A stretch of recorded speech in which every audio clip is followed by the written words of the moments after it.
Buenas noches, bienvenidos a La Esencia aquí en Mega TV. Me parece que es un día muy oportuno para hablar del siguiente tema, ¿no? El libro, la lectura, la escritura, las leyes que están vigentes, sobre todo una en particular que tiene alrededor de un año de vigencia, y siempre nos preguntamos cómo impulsar esa ley, cómo hacer que esa ley tenga vida, cómo hacer que tenga resultado, cómo tener chicos que gusten de la lectura, papá y mamá que lean, y los maestros también, que son fundamentales en todo este proceso. ¿Cómo hacer que se conviertan en lectores y así puedan transmitir ese hábito, o podamos todos transmitir ese hábito a nuestros chicos? Karina Hugo es licenciada en Letras y especialista en Educación, tiene mucha experiencia en esta materia, ya la hemos entrevistado alguna vez y nos quedaba pendiente volver a invitarla aquí en el programa, así que hoy es el día de hacerlo. Karina, bienvenida, gracias por venir. ¿Qué tal, Juan? Yo soy la agradecida, encantada de estar aquí acompañándote en el programa. Una ley es una ley, está vigente, su cumplimiento es obligatorio, crea las condiciones para, digamos, incentivar la lectura, la publicación de libros, la escritura, pero evidentemente que tenemos todos que poner mucha mano para que esa ley tenga vida, no tenga resultados. ¿Es así? Sí, así mismo. Una ley puede quedar así muerta en el papel si es que no está acompañada de acciones sumamente concretas para que esa ley verdaderamente se levante del papel y se convierta en el día a día, en las aulas, en la familia, en la sociedad toda, ¿verdad? Quienes estuvimos detrás de la promulgación de esta ley tuvimos un derrotero bastante largo y angustioso. Sin embargo, lo conseguimos, sentimos como una victoria la consecución de la ley del libro. Sin embargo, con esa obtención de esa ley, también nace un compromiso muy fuerte de la industria editorial de nuestro país y también, por qué no decirlo, de nuestro sector político, en que esta ley, al aplicarse, nos lleve a convertirnos en un país de lectores, que es el gran sueño que hemos tenido los que empezamos, acuñamos esta, que hoy es una ley, la ley del libro. País de lectores quiere decir que todos sean parte del proceso. Yo recuerdo que teníamos en el estudio de la radio, en el estudio de locución, había una frase que decía: antes de entrar a informar, infórmese. O sea, ¿cómo yo, locutor, voy a entrar a informar a la gente si yo no me informé antes? Entonces, ¿cómo tener en casa un niño lector si papá y mamá no leen? ¿Cómo tener alumnos lectores si tenemos maestros que no leen? Es una problemática a investigar también, ¿no? Sí, sí. Así mismo, hay que celebrar que actualmente tenemos un programa que está incentivado por el MEC, que es el programa Ñeeru, que pretende dotar de bibliotecas de aula a todas las escuelas, tanto públicas como privadas, a través de diferentes mecanismos en todo el territorio de la República. Sin embargo, quienes estamos en la docencia hace muchos años sabemos que ya han existido otros incentivos para estas bibliotecas. Años atrás, por ejemplo, tuvimos el CRA, donde las escuelas podían inclusive manejar un presupuesto para la compra directa de estas bibliotecas de acuerdo a los contextos de cada una de las regiones donde iban a ser adquiridos estos libros. Sin embargo, te puedo decir, como un testimonio muy, muy real que mío en las aulas, que estas bibliotecas terminan en un rincón llenándose de polvo si es que no existe la dinamización de la lectura como tal. Hay estrategias, digamos, para que no suceda lo que usted decía: tenemos una preciosa biblioteca pero nadie adentro leyendo o nadie prestando libros. Hay estrategias, usted también tiene experiencia, dirige de hecho una institución educativa, ¿no? ¿Usted ha implementado algún sistema, alguna forma, alguna manera de incentivar la lectura cotidiana, por decirlo de alguna manera, de los maestros? Sí, en el Centro Educativo Las Margaritas, que es la escuela que tengo en la ciudad de San Lorenzo, tenemos nosotros unas cápsulas educativas y tenemos momentos en los cuales los docentes se reúnen o con la coordinadora pedagógica o con la directora pedagógica o con la directora general, que soy yo, para compartir breves minutos de lectura. También tenemos un blog que lo escribo yo y que se va nutriendo con otros escritos de diferentes actores de nuestra comunidad educativa, como padres, como docentes mismos del plantel o del equipo directivo, donde vamos compartiendo nuestras reflexiones de textos leídos. O sea, en síntesis, lo que hacemos es que el libro sea el protagonista del día a día no solamente para los niños en el aula, sino que para el docente, compartiendo estrategias, también prestándonos información, porque hoy tenemos que saber que la forma de leer cambió. Les decía yo, les preguntaba en una de las primeras capacitaciones que tuve con mis docentes este año, ¿cuánto leíste? Fue la primera pregunta. En el año 2023, ¿cuánto leíste? Y algunos decían, no, yo no leí nada, no leí un solo libro. Otros decían, intenté terminar un libro, pero yo no les pregunté cuántos libros leyeron, les pregunté cuánto leyeron, cuando en realidad en este mundo posmoderno al que estamos asistiendo, todos los docentes leemos muchísimo más de lo que nosotros, que somos de la era del libro, hemos leído. Claro. ¿Por qué? Porque todo el tiempo estamos escribiendo en WhatsApp, leyendo en redes sociales, y nuestra lectura es prácticamente un vicio. Leer hoy se ha vuelto un vicio. Claro. Pero lo que estamos compartiendo lo que ha cambiado es lo que leemos, el contenido. El concepto de contenido ha cambiado. Cuando hablamos hoy de contenido, estamos hablando de contenido de las redes digitales, y ese concepto es muy diferente al contenido desde el punto de vista académico. Claro, hay como un crecimiento, digamos, cuantitativo de lectura, porque decimos Paraguay no lee, pero uno va, entra a un shopping, un patio de comida, y todo el mundo está leyendo, algo está leyendo, su tablet o su celular, no sé lo que leerán, pero me da la impresión de que hubo un aumento cuantitativo y no cualitativo de la lectura. ¿Es así? ¿Usted lo ve así? Así mismo, y es en todo el mundo. Esto es un fenómeno mundial, es parte del fenómeno de la globalización al que nos ha llevado la incursión de las redes sociales, de las plataformas digitales y del internet, por decir.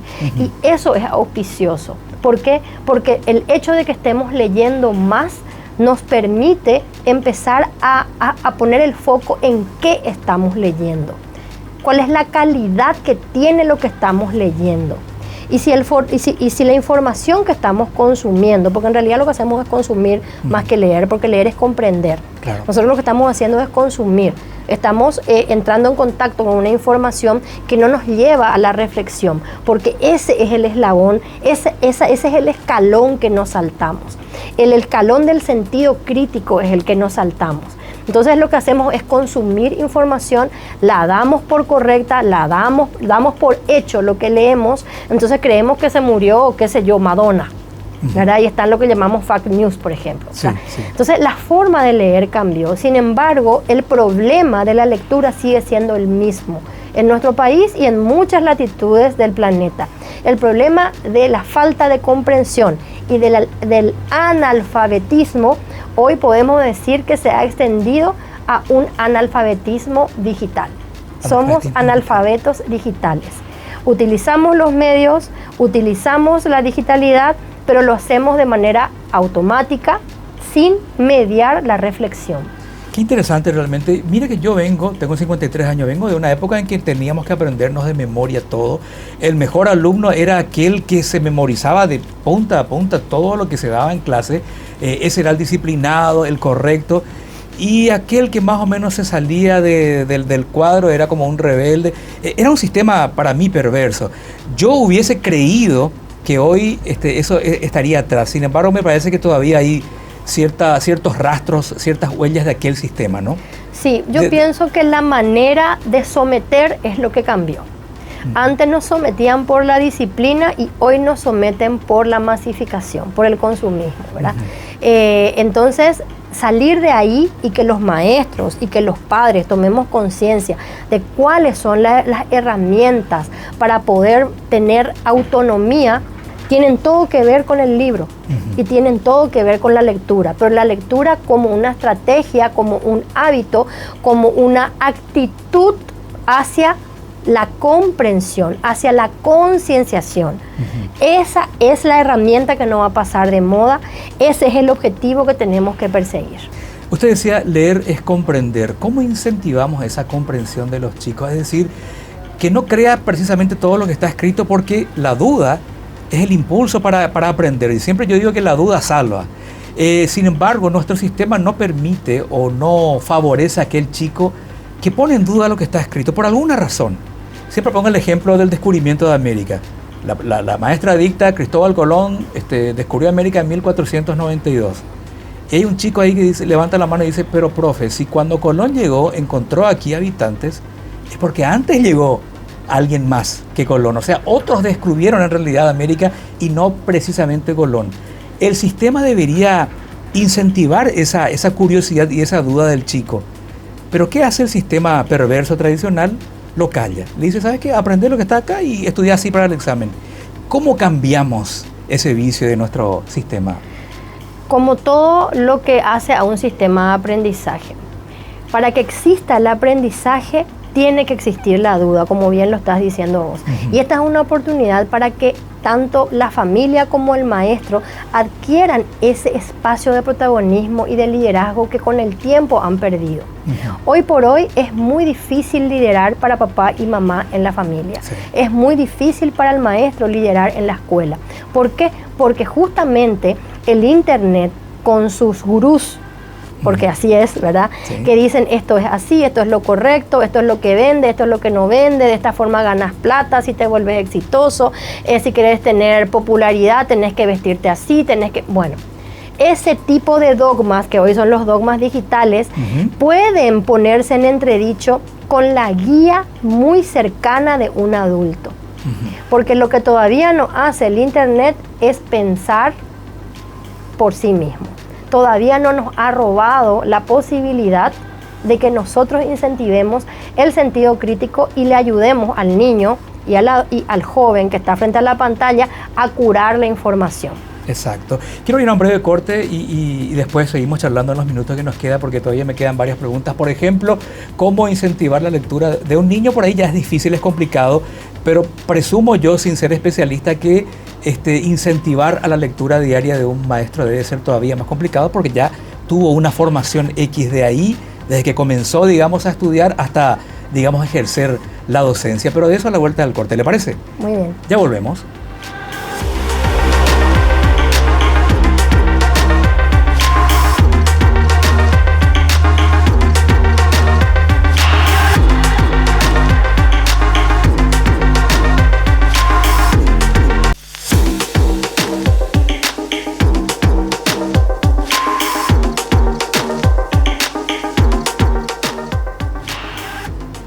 Bueno, seguimos aquí en La Ciencia conversando hoy, en este día tan especial. Me parece que el tema viene exacto para este 23 de abril. Karina Hugo, licenciada en Letras y especialista en Educación y otras experiencias más que ella tiene en el ámbito de la educación. Ha hecho cursos aquí, ha hecho cursos en el exterior también. Le preguntaba yo, licenciada, ¿debe ser complicado también transformar a maestras en maestras lectoras cuando ya tienen todo un proceso de formación, todo un currículum, toda una carrera de años? ¿Es así? ¿Es complicado? Yo creo que no es tan complicado. Lo complicado es encontrar en este país, ¿verdad?, gente verdaderamente enamorada de la lectura. Porque el lector se forma por inspiración. Alguien tiene que inspirarle, alguien tiene que llevarle a descubrir el placer de leer, porque leer es un acto estético, especialmente si hablamos de literatura, ¿sí? Entonces, ese placer estético tuvo que haber sido incentivado por un lector, por algún ávido lector de su entorno que merezca su admiración y su respeto. Eso es lo difícil de encontrar en nuestro país.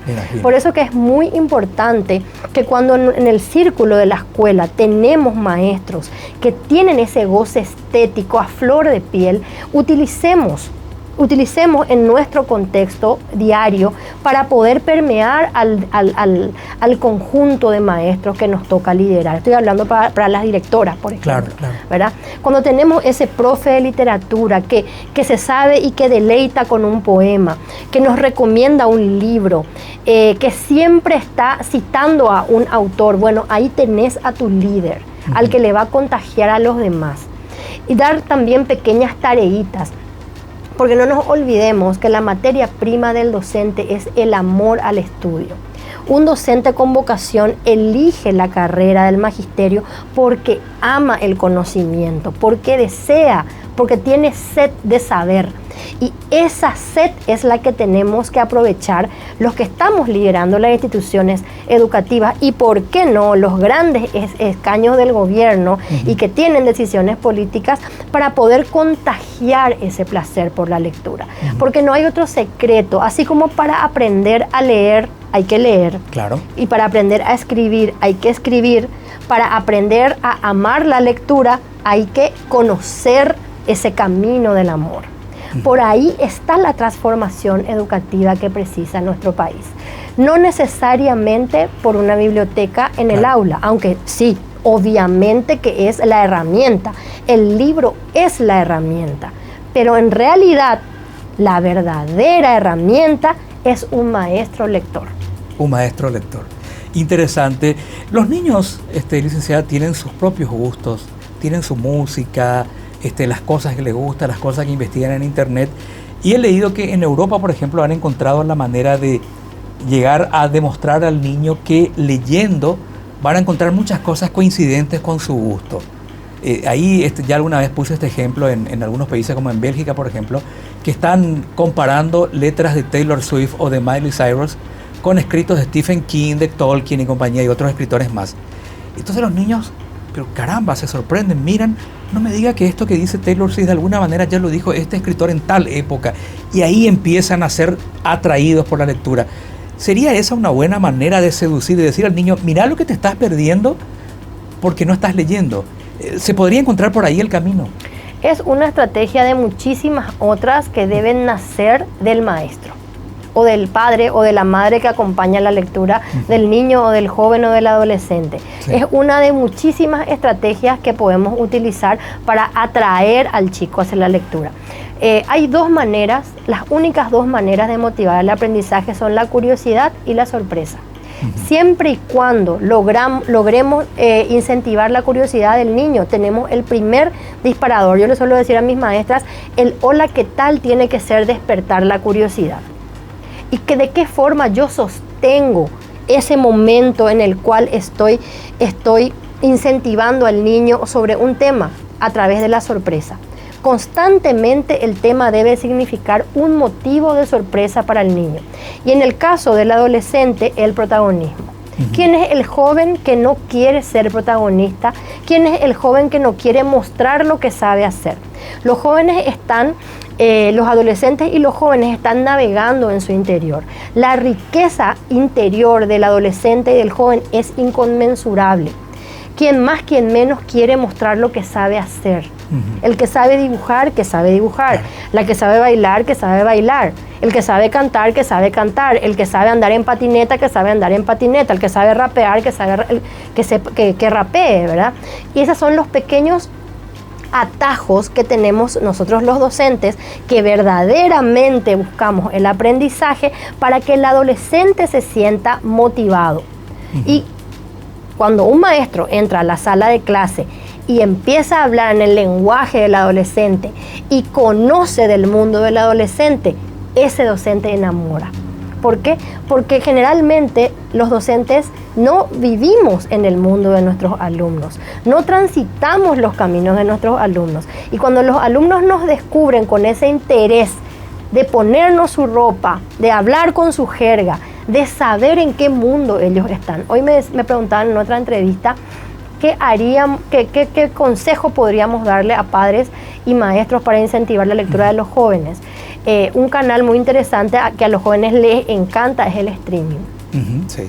Los juegos de streaming, no solamente juegos, también hay líderes de ellos que son como los gurús de estas plataformas de streaming, sí, que solamente se conectan para contar su día a día y lo que están haciendo continuamente. Entonces, explorar un poquito cuál es el contenido que ellos están consumiendo. No precisamente para decirles esto es bueno o esto es malo, porque muchas veces lo que pasa ahí es que la rebeldía de este niño, de este joven, hace que se cierre, ¿verdad?, ante esa posibilidad que tiene el maestro. Pero sí darles a entender que sabemos lo que ellos consumen, que conocemos los ambientes donde ellos se mueven y algún que otro incentivo poder sacar de ahí.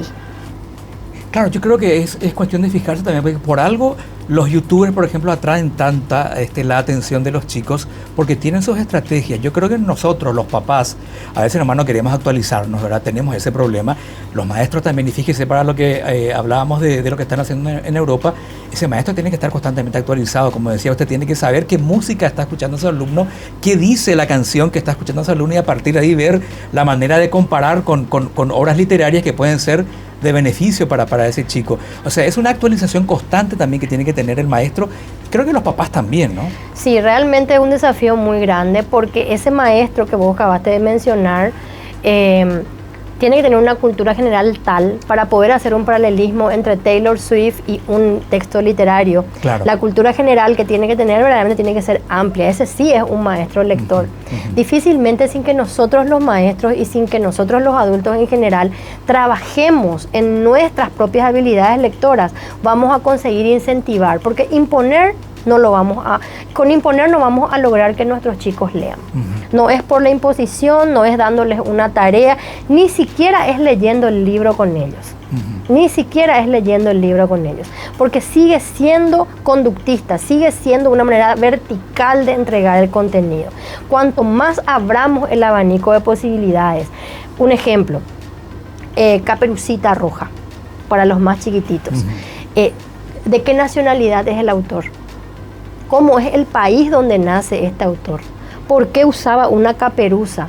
¿Qué simboliza el lobo en la cultura donde nace este autor? ¿En qué idioma se escribió originalmente? Aprender algunas cuantas palabras en ese idioma.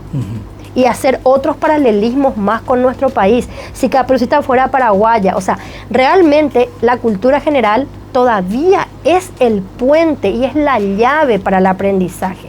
Así que, mi querido maestro, papá y mamá, no es muy difícil. Sentate a leer Caperucita Roja, pero para entender vos todo lo que hay detrás de Caperucita Roja.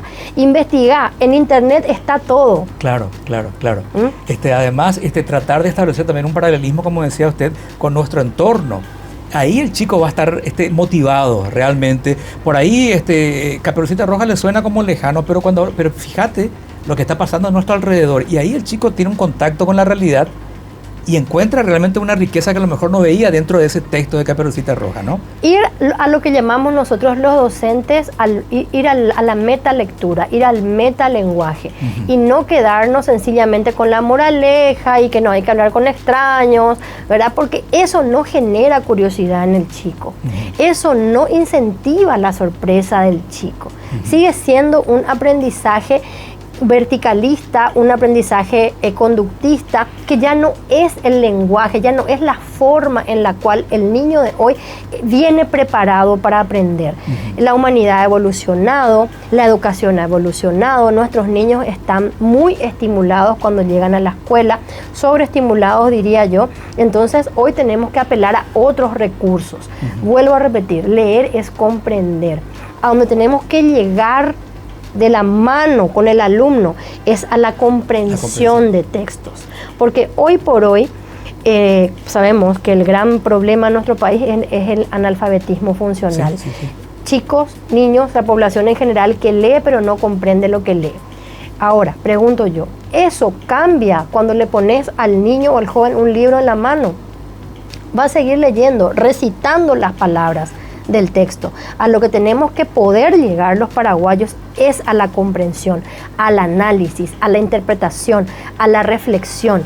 Y eso solamente se da con un pensamiento, una visión sistémica, de construir de forma completa el texto desde todas las aristas posibles.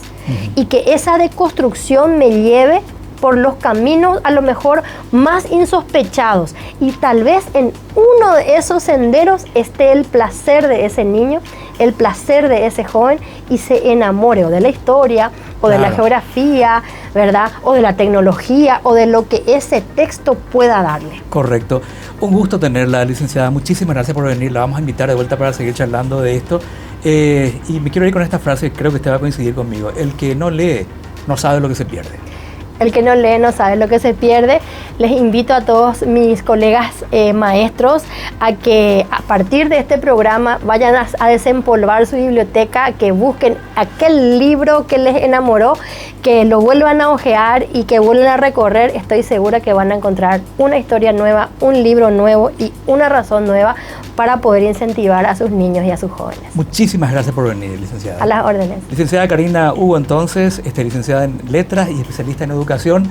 No va a ser la última vez que la invitemos, la vamos a traer de vuelta. Hasta la próxima en La Esencia.